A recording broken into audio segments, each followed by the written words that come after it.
Okay, welcome to the Cast to Nebraska City Transmission Project online presentation to introduce this project. My name is Yesenia, or Yessi for short. I am on the community engagement team here at OPPD. OPPD strives to keep you informed about projects that affect you, so thank you very much for taking the time out of your evening to be with us. We are recording this presentation for folks that could not make it in person, and the video recording will be posted on the project page that I will tell you about later. If we look at our agenda on the next slide, we can see when that will be. I'll start with introducing our speakers and give you a short safety reminder. Then we will give you details on the project. After that, we will review the importance of routing, siting, and public involvement. We'll go over the project schedule. Then I'll share how you can stay informed. That's where I'll talk about that web page I was talking about earlier. And finally, we'll want to take questions you may have. There's a lot to go over, as you can see, but I have expert speakers here to help me. Let's meet them here. We have Jake Farrell and Ty Cooper speaking today. Jake is our manager of real property and land management. Ty is the senior or lead engineer for this project. I'm glad we have all these experts to help talk us through all there is to know about the project. But before we get into that, let's talk about the most important priority here at OPPD, which is safety. So I will remind us about some ladder safety. Now that the weather is warming up, some of us might be doing some work outdoors or getting some spring cleaning done around the house. So when you're pulling out those ladders, follow the instructions and the markings on the ladder. Make sure you're not leaning it against any cords or power lines. Make sure you're looking up and around to avoid any of those hazards.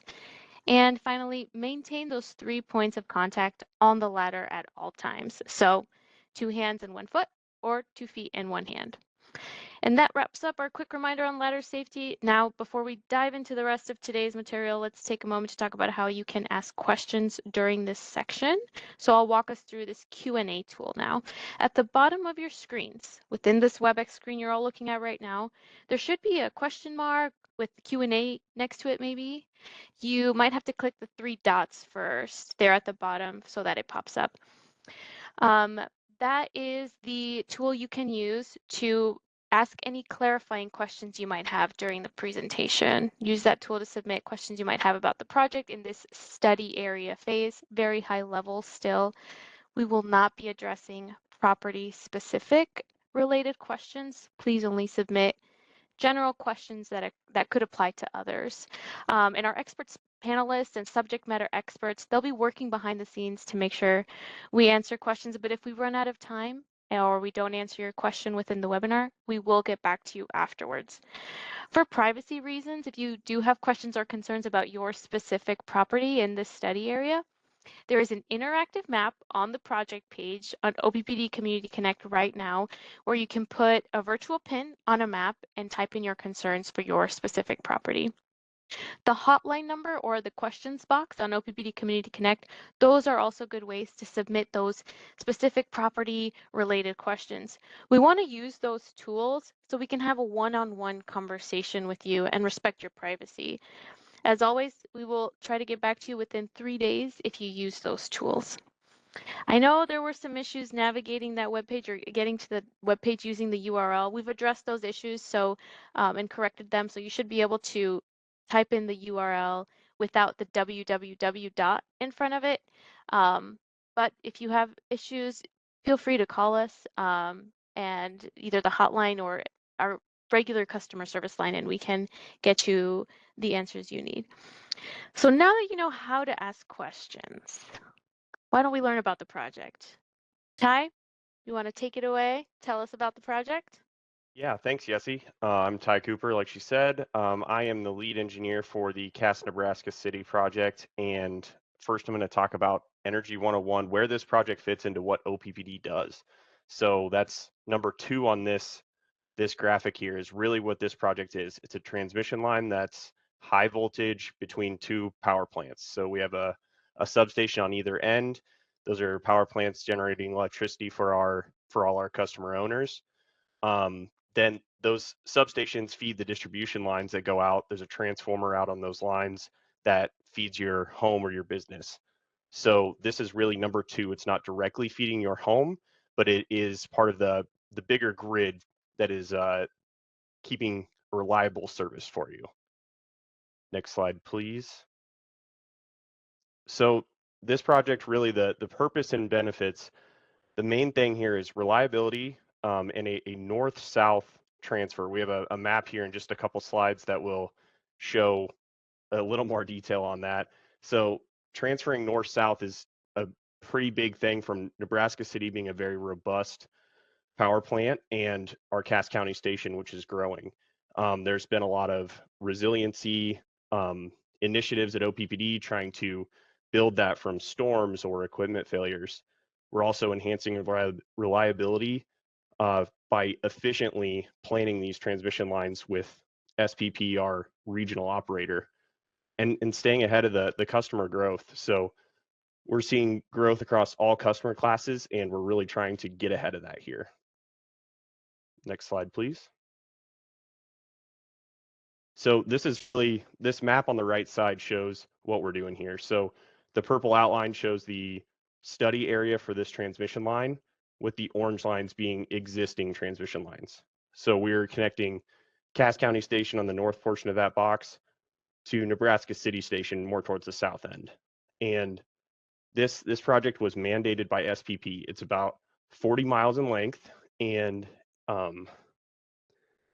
will be a 345 kV transmission line. So SPP gave us that actually as an economic need. There's a lot of congestion in this area on the transmission system, and we need to relieve that with a new north-south path. That increased reliability helps for things like maintenance and outages. We already have an existing path there. Why do we need another one? We need to maintain those lines, and routing this is quite the task, and Jake is going to talk about that next.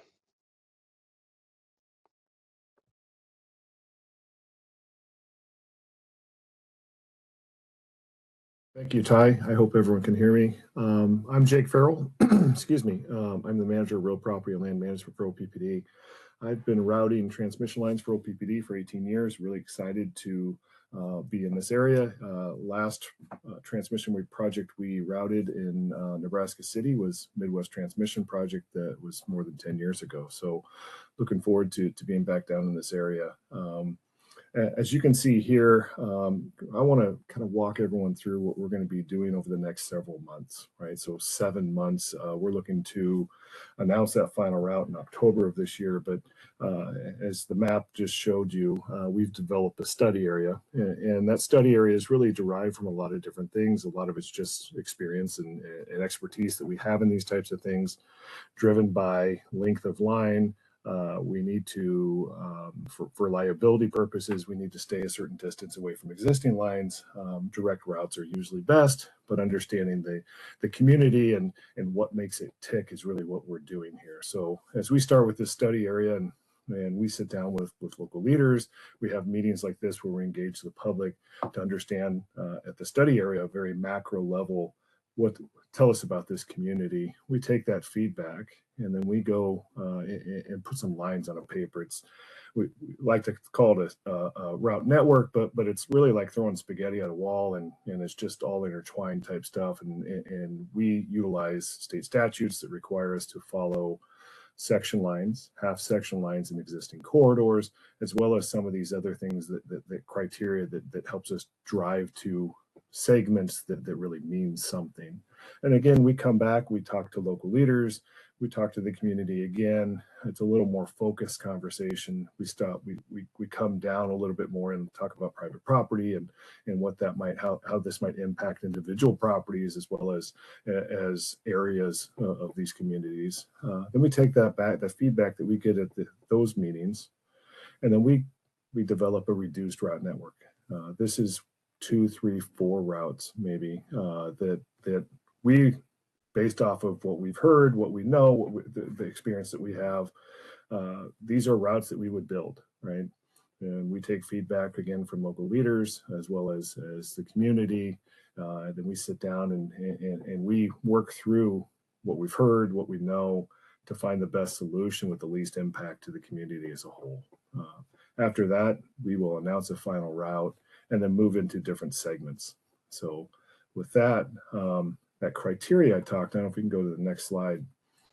This is not an exhaustive list of considerations, but as you can see, we really look at this through a couple different lenses: engineering, environmental, and social.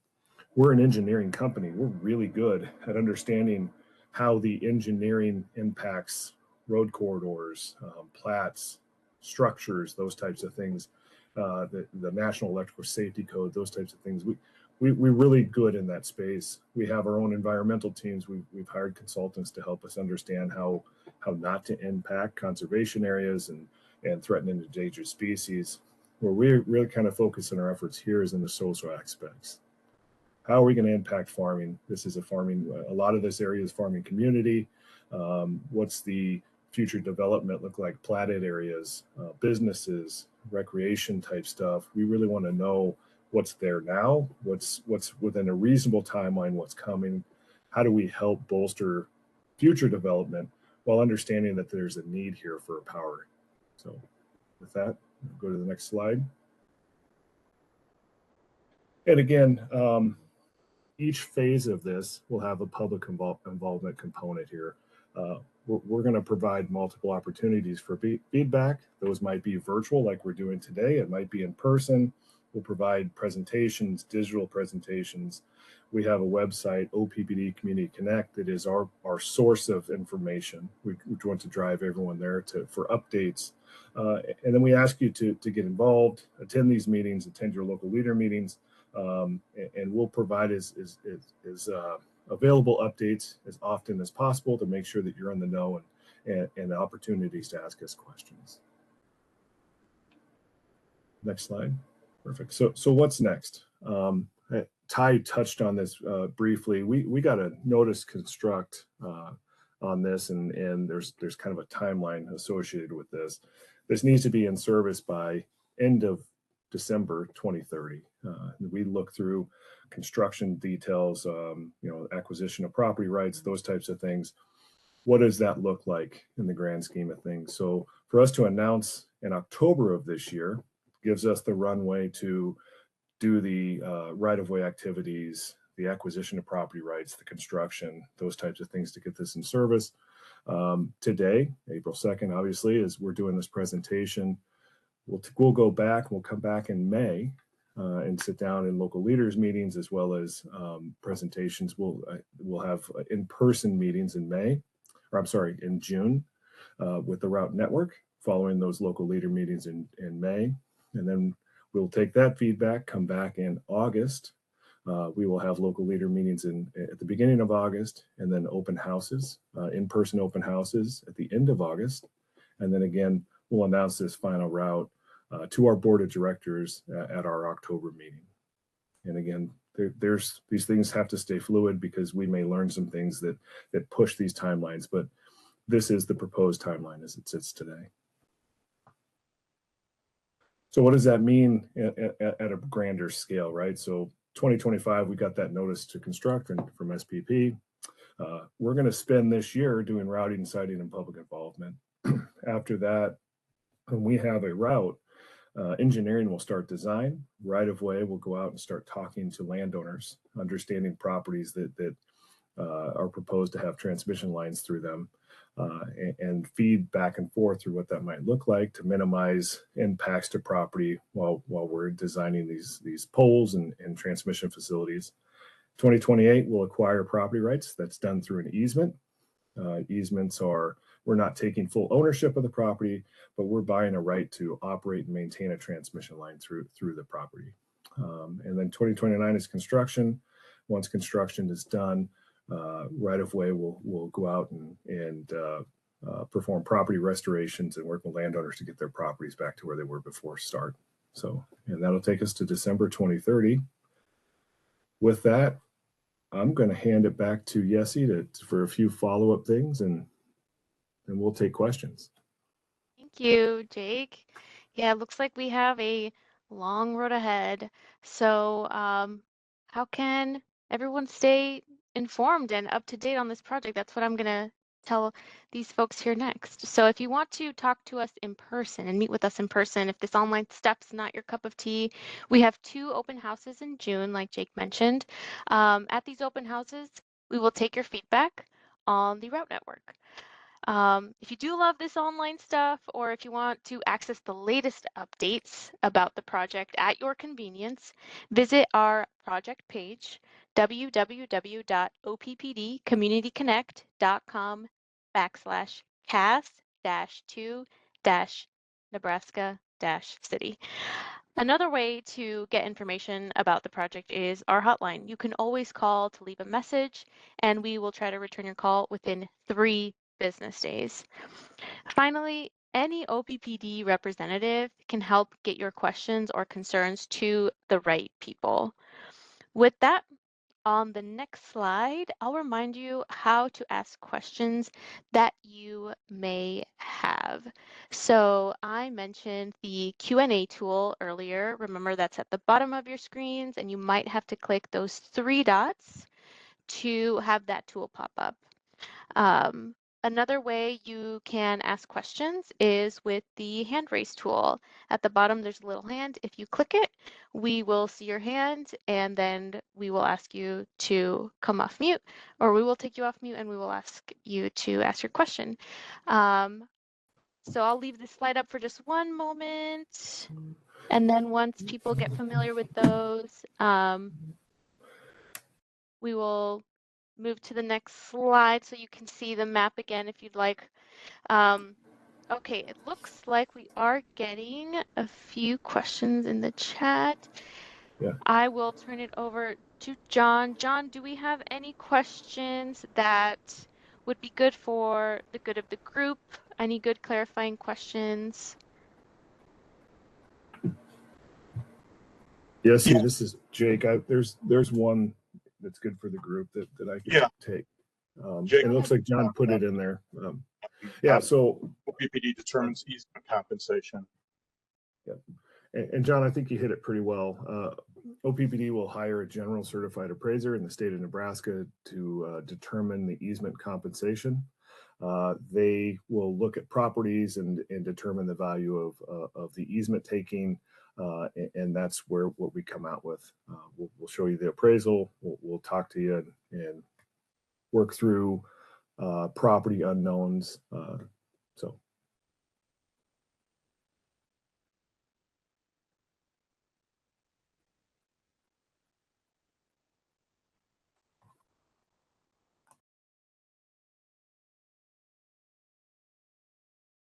Jake, and I've kind of answered it here. The question about will a transmission line, any of these existing transmission lines, be rebuilt or replaced? And I've said that there is an existing transmission line between the routing interconnection point and Nebraska City Station that is going to be rebuilt. I think it's about 7 or 8 miles. Is that right? Yes, and if you could bring up the map on the presentation, it might be visually helpful. So from Nebraska City Station, that white dot to that white triangle, that's an existing line that will be rebuilt and built as a double circuit. And then from that point, that triangle is where the routing will begin north to Cass County Station. So. And then there's a secondary question I can answer verbally. I see here is that will there be payments for structures on your property? OPPD doesn't pay per structure payments. We pay for the easement shape. So typically speaking, if this is roadside, easement might be 50 feet. We would pay the 50 feet by the length of the property at a price per acre. So.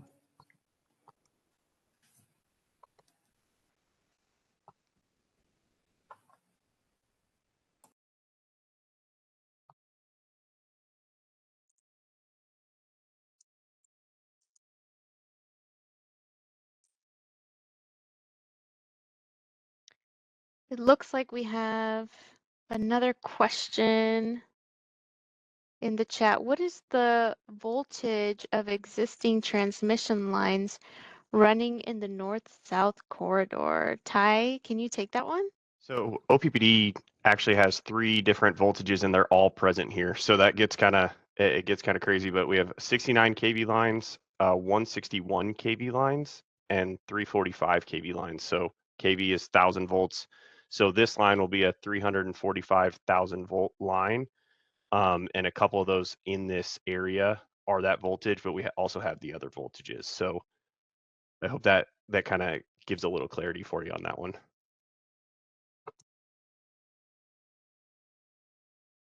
Also, Ty, perhaps you could talk about the structures, describe monopoles for folks a little bit. Yeah, our current design is what we're probably looking at here is single steel poles along most of this route, where everything north of that triangle up to Cass County Station would be a single circuit line, one circuit running between the 2 stations, and then in that yellow highlighted area there'll be double circuit, like Jake said. So we try and route those approximately a half mile minimum from existing lines for reliability reasons. You can see they're already spread out as the existing lines are already spread out. So we'll be having steel poles with concrete foundations, similar to some of the more recent construction we've done in our territory.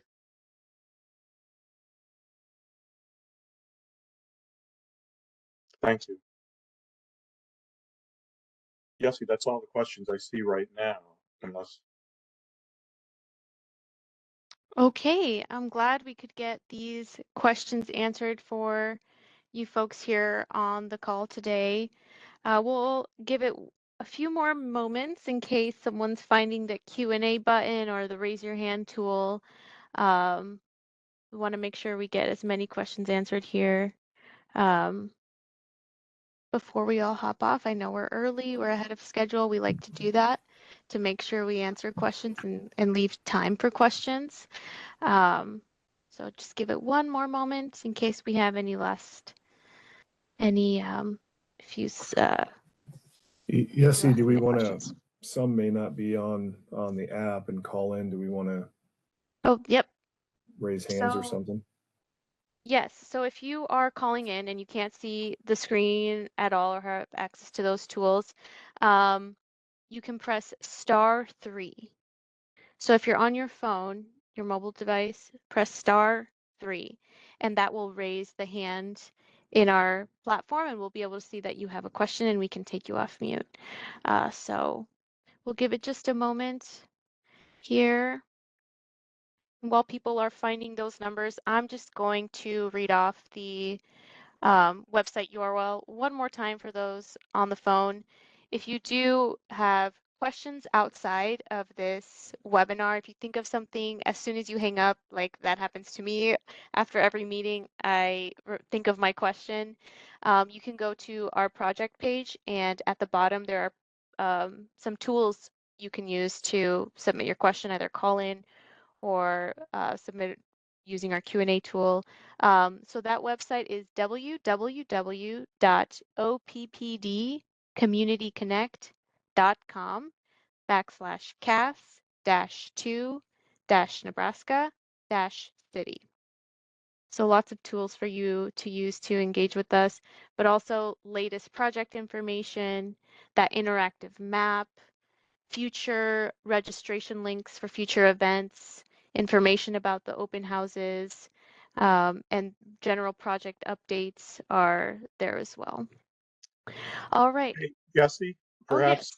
I can ask Jake to address the question a little more. We're getting a question about the project is designed to support residential growth or more power for data centers north of Springfield. I know that's a question you get a lot. Yeah, and I see your answer in the Q&A, and Ty, you probably are better suited to answer this to me, but it is to support all residential growth and growth across all customer classes at OPPD. But Ty, I think you touched on this very briefly at the beginning.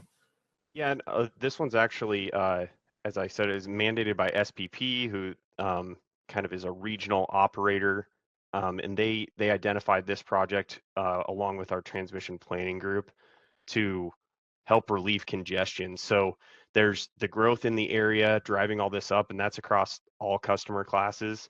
But this is really about it's an economic need too. So when there's more congestion, it's kind of like your highway, too many cars, it's not efficient on that route. So we need another route to help relieve congestion on those existing lines. And Ty, could you explain the transmission organization, Southwest Power Pool, a little bit more? OPPD is a utility, is a member of Southwest Power Pool. There are many utilities from Texas to North Dakota that are members of this transmission organization. Can you talk about that a little more for folks? Yeah, you nailed it. They're a big organization that's regional, Texas to North Dakota. There's multiple states throughout there that we're all members, and they do a very in-depth planning and study process each year. This project was identified through that process as a need for the whole system, reliability across the region, but it obviously directly impacts OPPD here. So they're relieving issues on our system and congestion on our system, but also across the whole region, multiple states, trying to help make it more efficient and affordable, keep it affordable for our customer owners. All right. I don't see any other questions coming in.